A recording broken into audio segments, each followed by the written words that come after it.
ఈ మధ్య బీఆర్ఎస్లలో పొత్తు అంటున్నారట. ఉంటుందానే అన్న ఒక్కసారి క్లారిటీ ఇస్తున్నా అన్న. మీడియాలు కూడా ఇనురు అన్న జర మీడియాలు కూడా మీడియాకు తప్పుడు లీకేజ్లు ఇచ్చి మీడియాను తప్పుదారు పట్టించి మంచి రాలే మీడియాకు తప్పుడు లీకేజ్లు ఇచ్చి మీడియాను తప్పుదారు పట్టించే లుచ్చా రాజకీయ నాయకులారా, భారతీయ జనతా పార్టీకి బీఆర్ఎస్ కు పొత్తు ఉండదు. ఎవడన్నా ఎవడన్నా బీఆర్ఎస్ కు బీజేపీ పొత్తు ఉందని ప్రచారం చేసే ఫాల్తు రాజకీయ నాయకులకు ఒకటే వార్నింగ్. మీరు చెప్పులేసుకున్నారా? చెప్పులు తీరి ఇవాళ స్థారపల్లి చెప్పులు తీరి చెప్పులు ఉన్నది తీరి చెప్పులు తీరి చెప్పులు ఎవడన్నా అంటే ఈ చెప్పుతో కొట్టురానా, చెప్పుతో కొట్టుడు. ఈ ఇంతకంటే ఏం లేదు. ఎవడన్నా ఇంకొకసారి బీజేపీకి బీఆర్ఎస్ కు పొత్తు ఉంది అని బీఆర్ఎస్ కానీ ఎవరు రాజకీయ నాయకులు అంటే చెప్పుతో కొట్టురానా. ఇప్పుడు క్లారిటీగా ఇంతకంటే బీఆర్ఎస్ పార్టీతో పొత్తు పెట్టుకుంటాడే. వాళ్ళు అధికారం ఉన్నప్పుడు ఏమైనా పొత్తు పెట్టుకోలేదా? ఈ కేసీఆర్ అన్ని లుచ్చ రాజకీయాలు. ఢిల్లీ పోతున్నాడా? ఢిల్లీ ఏం పోతారు? కొత్త స్కాచ్ బాటిల్ వచ్చింది, ఢిల్లీ పోతుండు. అయితే స్కాచ్ కోసమో అయితే కాలు నొప్పి మన కాలు తిరిగింది కదా, కొడుకు కొట్టినట్టున్నాడు బాగా.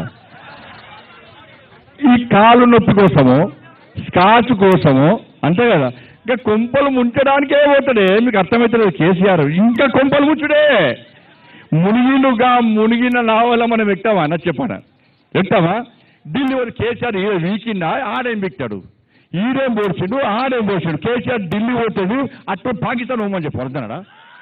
అటే వీక్మని చెప్పాను, కేసీఆర్ ఢిల్లీ పోతాడు, బీజేపీ నాకు చర్చలు. ఈయనకి అపాయింట్మెంట్ ఎవడియాలాడా? ఎవడియాలి అపాయింట్మెంట్? నువ్వు సీఎం అప్పుడే తీసి కొడితే వాళ్ళకి నువ్వు రాసిరావు. నువ్వు వంగి దండాలు పెట్టి పొల్లు దండాలు పెట్టే మా కుంభ మూసేవి. ఇవి మా బీజేపీ నాశనం చేయడానికే పుట్టింది బీఆర్ఎస్ పార్టీ. ఇంకా రాక దయ్యలక పట్టిన వీళ్ళతో మనల్ని మళ్ళీ పొత్తు ఎంత డేంజర్ అన్న కేసీఆర్ అంటాడంటే, అంతకుముందు అసెంబ్లీ ఎన్నికలప్పుడు గిట్నే బీఆర్ఎస్ మంత్రులు బీజేపీ వెళ్దాం అనుకున్నారు. ఢిల్లీ కలిసాక ఏం చేసినట్ట ఒక్కొక్క మంత్రి పిలిచిండు.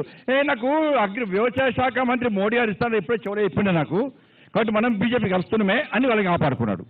మళ్ళీ ఇప్పుడు ఏమైందంటే బీఆర్ఎస్ పార్టీ ఎంపీలు కొంతమంది ఎమ్మెల్యేలు బీజేపీలో చేరుతా అని రాడా. ఫ్యాక్ట్ ఇది. చేరుతాను రాగానే మళ్ళీ చేసింది తెలుసా, ఒక్కొక్క ఎమ్మెల్యేని పిలిచి అన్న మనం బీజేపీతో పొత్తు పెట్టుకున్నావా? ఈయన నువ్వు అడిగినట్టు బీజేపీతో పొత్తు పెట్టుకునేసరికి ఈ ఎమ్మెల్యేలు ఆ గంగెత్తి ఊపినట్టు ఊపుతారు. కేసీఆర్ ఊపంటే ఊపుతారు, వాంగుతారు, పంటారు, లేవమంటే లేస్తారు. వీళ్ళు బయటకు అన్న బీఆర్ఎస్తో పొత్తాడు, బీజేపీతో పొత్తాడు. ఎవరు పొత్తు పెట్టుకున్నావా? మా బీజేపీ కార్యకర్తలు బీఆర్ఎస్తో పొత్తు అంటే ఫస్ట్ మమ్మల్ని బట్టలు ఊడదీసి రోడ్డు మీద గ్యారంటీ మా కార్యకర్తలు కొడతారా? గా పార్టీతో ఫాల్ట్ గింత పార్టీ, అది గింత పార్టీ మరి ఇంత పార్టీ. గా పార్టీతో పొత్తు మనమెందుకు పెట్టుకుంటామే? అంత ప్రచారమే, తప్పుడు ప్రచారాలు దయచేసి నమ్మకండి. ఇక చెప్పులు చూపెట్టినా కూడా ప్రచారం చేస్తా అంటే ఇక వాళ్ళు మనుషులే కాదు.